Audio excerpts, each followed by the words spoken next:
dans une salle basse. Sachez que les salles basses avaient un rôle très important, notamment durant les foires de Champagne. Les marchands qui venaient de contrées lointaines, de Navarre, d'Orient même, entreposaient et exposaient des marchandises dans ce type de salle, et ce pendant 4 semaines. Mais cette salle a d'autres propriétés, ouvrez bien vos oreilles. Elle a 2 issues. L'issue du fond déjà, charmant petit escalier. Jadis, lorsque l'envie de pissoir, l'envie de se vidoir se faisait sentir, nous empruntions l'escalier et allions nous assouvir dans les jardins de Dame Véronique. Ce soir que nini. Les hommes se font escouiller, les femmes se font aérer les tripailles et j'en passe. Sachez-le. Donc ce soir, si jamais vos tripailles ne supportent pas notre victoire, si jamais l'envie de pissoir se fait sentir, vous piétonnez la salle. Vous gravissez les marches. Vous traversez la rue en faisant très attention aux chariots toutes ferrées qui ne sont point tirées par des bœufs, parfois conduits par des bœufs, vous verrez, et qui avancent fort vite justement. Et vous allez nous assouvir dans les latrines publiques attenantes au palais des comtesses de Champagne. Peut-être quelques comtesses ont posé leur fessard dessus, je n'en suis point sûr, mais l'honneur y est resté, je peux vous l'assurer. La glace.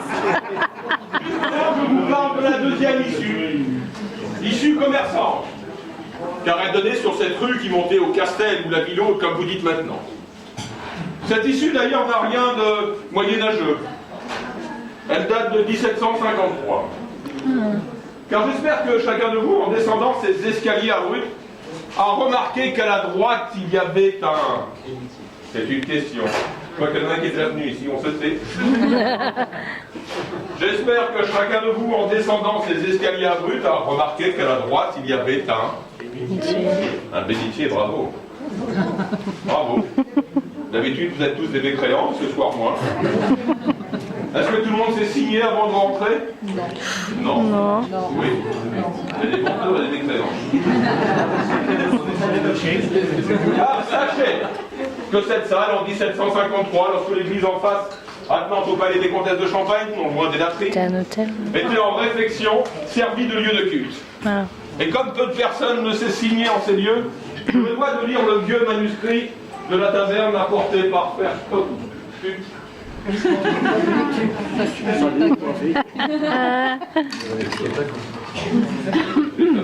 Ouvrez bien vos oreilles. Que ceux qui ne se sont point signés en ces lieux fassent caresse. Au Moyen-Âge, il y avait 153 jours de caresse. J'espère que tout le monde a payé, mon ami tavernier va être content. C'est que de la souplette que vous aurez ce soir. On rigole moins, hein. Autre chose. C'est un peu le bulletin météo d'ailleurs médiéval. Après une fort belle journée, la nuitée arriva. Bonjour. C'est bon ma couille.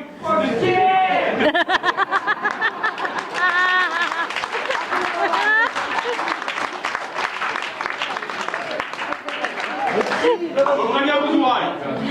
Que ceux qui ne se sont point signés en ces lieux brûlent par les flammes de l'enfer. Oups. Ah si, c'est quand même.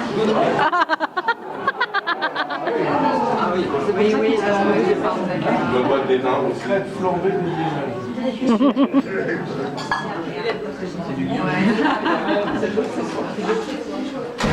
Oh.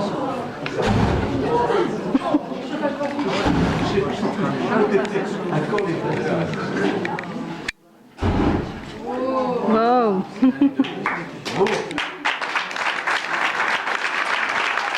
coup, on a été bénis là.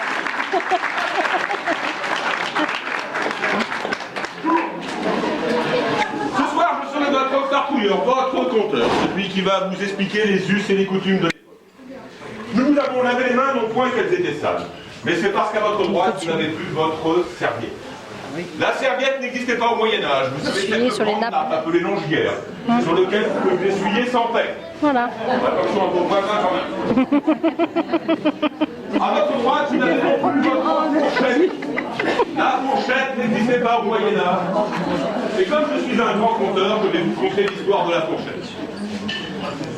Un petit roi français qui voyageait beaucoup à l'étranger, ne dites pas de nom surtout, Henri III, qui revenant de Pologne passa par Venise et remarqua que les gens de là-bas utilisaient une fourche à deux dents en métal précieux pour se servir d'aimer. Il trouva l'idée fort judicieuse et le ramena à la cour. Mais c'est que bien plus tard, 100 ans plus tard, que la fourchette arriva dans vos assiettes. On dit même de Louis XIV qu'il aimait manger avec ses doigts et qu'il interdisait à ses enfants et petits-enfants de manger avec la fourchette, trouvant la chose trop féminine. Vous avez tous l'air rigoler, hein. C'est la culture médiévale. On va continuer. Sur vos tables, vous avez des écuelles, généralement réservées à nos seigneurs. Vous avez cette tranche de pain blanc. J'espère que personne ne l'a mangé. Ça va servir de fourchette, pas de pousser. Cette tranche de pain blanc est appelée tranchoir, sur lequel Tranchoir. vous posez des plats. Sachez que de ce mot tranchoir vient le mot copain, parce que vous partagez le pain avec votre voisin. Copain, tout simplement. Sur vos tables, vous avez des cruches. Ne regardez pas vos voisines, c'est bien.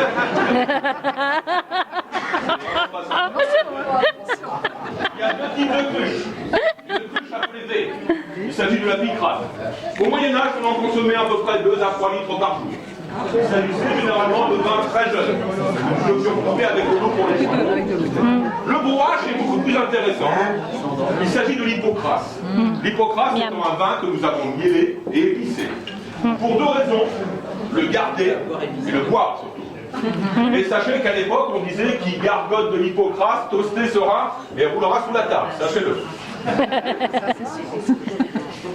Les On va mains dans le fond continuer dans qui la vont culture rouler. médiévale. Car à chaque apparition, vous verrez, je suis Monsieur Culture, paraît-il. Est-ce qu'il y a des banquiers dans la salle? Ce n'est point un saut métier, je vous rassure tout de suite. Non. Le banquier n'ose pas, alors. Hein. Est-ce qu'il y a des Italiens? Non plus. Si, là-bas. Formidable. Je vais rester ici, alors. À cette époque, on disait qui dit banc dit banquier, qui dit banc dit banquier, qui dit banc dit banqueroute. Je reprends, ne vous inquiétez point. Qui dit banc dit banquier, très simplement. Nous érigions de grandes tables comme celle-ci, nous y mettions des bancs. Qui dit banc dit banquier. L'étymologie du mot banquier, tout simplement. D'accord. Qui dit banc dit banquier. Et bien sachez que les banquiers, des Lombards souvent, des gens qui venaient de Florence, étaient assis sur des petits bancs durant les foires de Champagne. Qui dit banc dit banquier, tout simplement. Si ce soir on en avait un, vous auriez vu, il serait levé, il serait assis sur un petit banc. Qui dit banc dit banqueroute. Ça, les banquiers aimaient moins à l'époque. Mais sachez qu'au Moyen-Âge, les banquiers pouvaient faire faillite. Et en ce cas, les gens cassaient le banc sur lequel il était assis. En italien, bancarotta. Il s'est transformé en banqueroute. C'est beau, hein? On applaudit.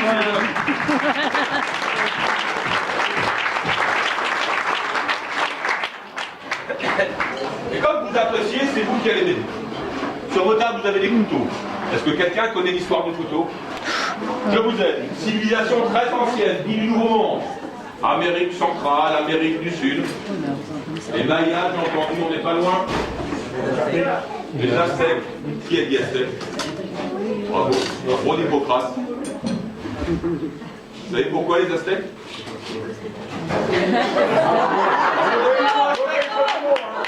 Il a dit les Aztèques, tout simplement. Non, Fartrouilly, le couteau existe depuis la préhistoire, ainsi que... Bah oui, ah oui, bah oui. La préhistoire. Ce soir, Pour, il s'agira d'un banquet à la l'anglais. Je vous explique pourquoi. Le banquet à la française, le salé, le sucré, la dessert étaient apportés en même temps. Et malgré ce grand brouhaha, il y avait une grande hiérarchie, dans le sens où les gens qui étaient au milieu, nos seigneurs, avaient les plats les plus raffinés, ceux du goût dégueu.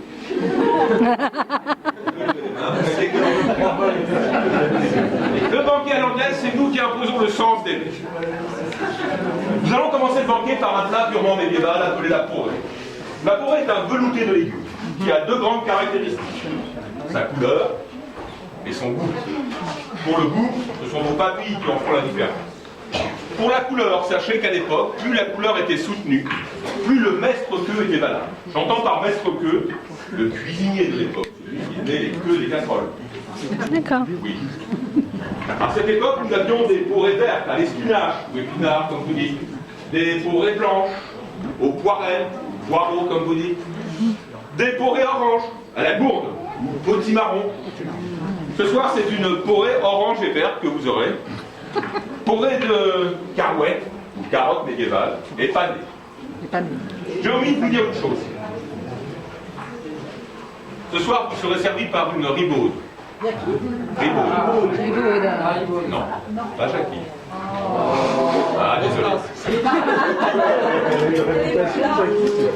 Mais les ribaudes ne sont point des jeunes filles de mauvaise compagnie. Ce ne sont point des coureuses de rempart, comme on les appelait à Provins. Un ribaud vous servira aussi. Mais sachez qu'à cette époque, il n'y a point de « s'il vous plaît, mademoiselle, pourrais-je avoir du vin ?» ou « s'il vous plaît, mademoiselle, pourrais-je avoir du pain ?» Vous n'aurez rien. Il vous faudra les hurler. Ribaud, du pain. Ribaud, du vin. Sachez deux choses quand même. Elles peuvent vous répondre. Et quand vous rentrez chez vous, oubliez tout ça. Que le banquet commence.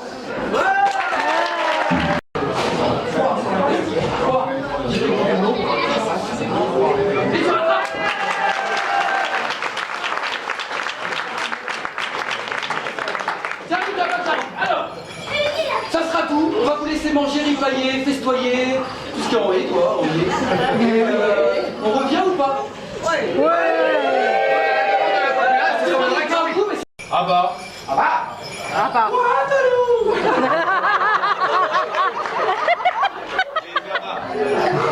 Des abats. Ce soir, ce sont des pastèques provisoires que nous avons. Pastèques de viande macérées dans les coups brasseries. Je veux dire à chaque apparition pour faire un peu de culture. Savez-vous d'où vient le mot ripailler? Ripailler. Nous, on commence à le savoir, oui. Certes. On commence à le savoir, allez. Comte Amédée de Savoie avait un château qui s'appelait Ripaille. Il y organisait de nombreux banquets, le mot ripailler tout simplement. Et voici pour vous les pastèques provisoires.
J'ai croché.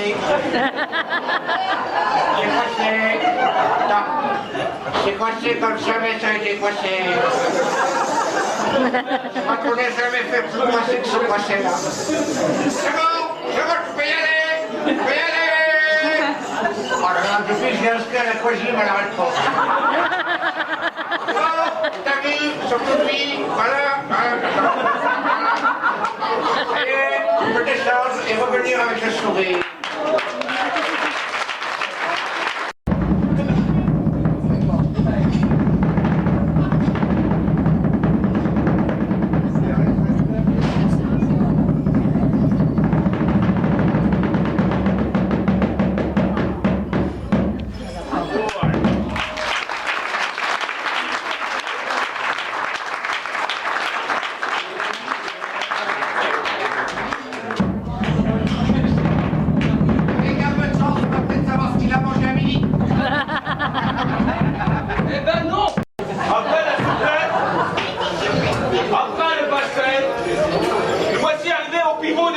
Ce que nous appelions à l'époque les rots de viande. Je vais d'abord faire taire une rumeur. On disait à l'époque que les viandes étaient fort pesantées et fort égustées. Quand l'animal tué, il était consommé, et les épices étaient fort chères. D'ailleurs, une expression que vous utilisez maintenant, payer en espèces, vient de cette époque, car on pouvait payer en épices. Peut-être un ménage pour le truc là. On pouvait payer en poids, en cannelle. Une classification très simple à cette époque. Plus l'animal est haut dans le ciel, plus il est noble. Oh là là. Pour nos seigneurs, la bécasse, le faisan, l'aigle, l'aigle. Non, monseigneur, vous vous méprenez. On ne dit pas le nègre. On dit le oiseau de couleur.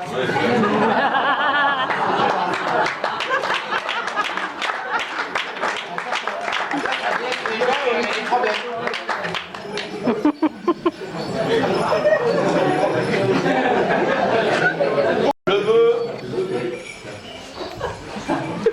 l'agneau. Ce soir, ce sont des poulardes et des travers de cochon millé que nous allons vous offrir. Et ces légumes anciens. Et c'est là que tout s'écroule. Vous n'avez plus vos pommes de terre, vous n'avez plus vos tomates, vous n'avez plus vos haricots verts, vous n'avez plus vos courgettes, vous n'avez plus vos aubergines. C'est les gamins qui vont être contents. Christophe Colomb n'est point encore né, il est encore dans les baliveaux de son père, voire de son grand-père. Au niveau, c'est couilles. Hein. C'est important que les gens suivent le discours, parce qu'après ils réfléchissent pendant qu'ils parlent et ils loupent la moitié. Pardonnez-moi, monseigneur. De rien. À cette époque, nous avions les légumes feuilles, le chou, omniprésent dans tous nos plats. Les légumes racines. Les légumes d'antan. La carouette. On va s'arrêter sur la carouette. Carouette nouvelle surtout. Il est possible que la carouette, carotte, soit le seul légume issu de France ou de Gaulle. Plutôt que d'avoir un coq sur nos maillots, on aurait pu avoir une carotte. Carotte. On l'a eu. On va l'avoir. Non, c'est pas. Je sais qu'il y a des Italiens ce soir dans la salle. Bien. Oh non. Faudrait une carotte. On en est à carotte. Autres légumes racines, le pâté, le rutabaga. Je sais plus ce que je dois dire après. Oh là là. Les lentilles, lenticule. Et voici pour vous la poularde, ces travers miellés et ces légumes anciens.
On va recommencer à couper.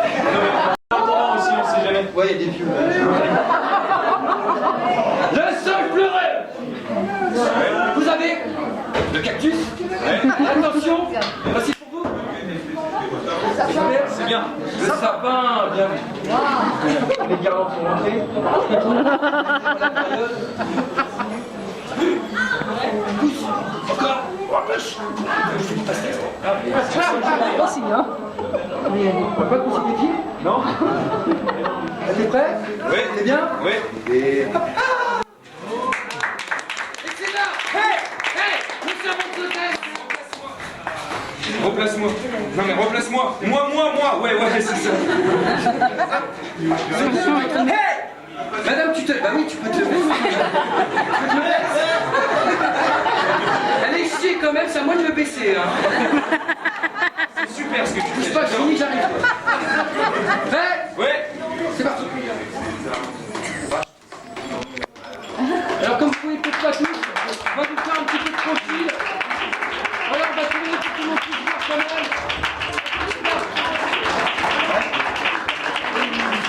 Je vous envoie les photos qui déconnent pas. Hein. Avec quel nom donc tu vas là. Vas-y, toi, rien là. Il n'y avait point de seul à manger. Tréteaux et plateaux étaient dressés contre le mur, d'où l'expression que vous utilisez maintenant, je dresse la table ou je mets la table. En dessert médiéval, vous avez des desserts à base de fruits. Ce soir, vous avez une poire au sucre, un taillis du mélangier et une bisidentine. La bisidentine étant un gâteau à base de blanc d'œuf. Le jaune était très souvent utilisé dans les peintures. Ça ressemble un peu à votre financier, sauf qu'il est de forme orange. Bonne pitance!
Avec une seule gorgée.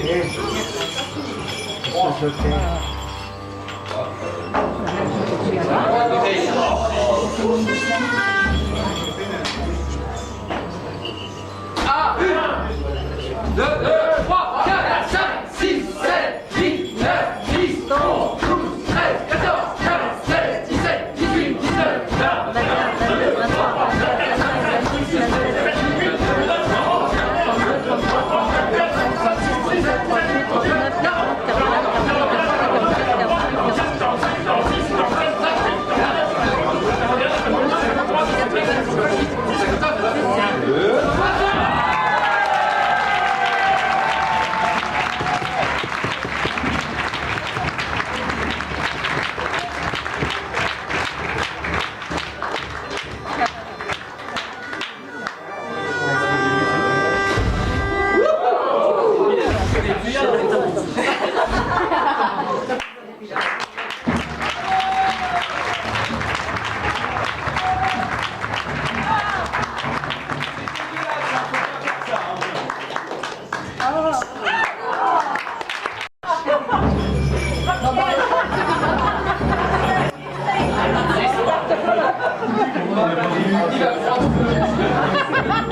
choisis bien parce que ça se passe une fois.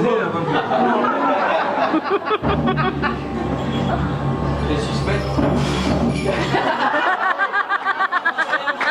C'est un peu gras, mais ça se fait bien. Non, mais tu passes à côté de ta femme, en fait. Reprends-le.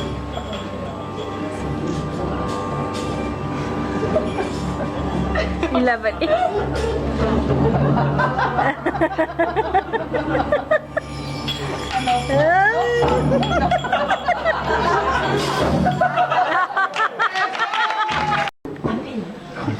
On n'a jamais connu un 14 juin au soir 2014 comme celui-là. Exceptionnel. Je crois que c'est le meilleur 14 juin au soir qu'on ait eu. 2014. Je savais pas que ça existait à 14 juin. Et alors que nous rentrerons à la maisonnée et que nous verrons 7 de nos enfants là sur le perron, Car on leur file pas les clés, sinon ils vont jouer à la PlayStation toute la journée. J'ai pas confiance, moi. Avec 3 femmes mariées, ça commence à faire. Je sais pourquoi elles sont parties. C'est fou ce qu'elle ressemble à ma femme. Incroyable comme elle ressemble à ma 4e femme. Bon. Ils seront là, gisant sur le sol, à nous attendre, le soleil brûlant qui s'est couché depuis un moment de la nuit. Ils ont du mal à dormir car dehors il y a le son et lumière de province et ils parlent fort. Oui. Ils parlent bien, mais fort. Et ils diront, Père, maman, que rapportez-vous de votre dur labeur? Eh bien, ce qu'ils nous ont donné. Ça.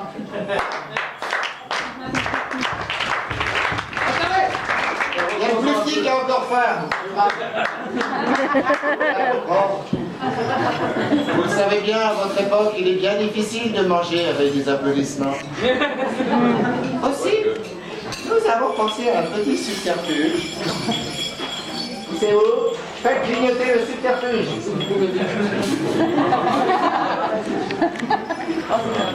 Dans lequel, dans ce tronc bien profond, mais jamais trop massé, l'iPhone rentre dedans, hein, c'est la taille.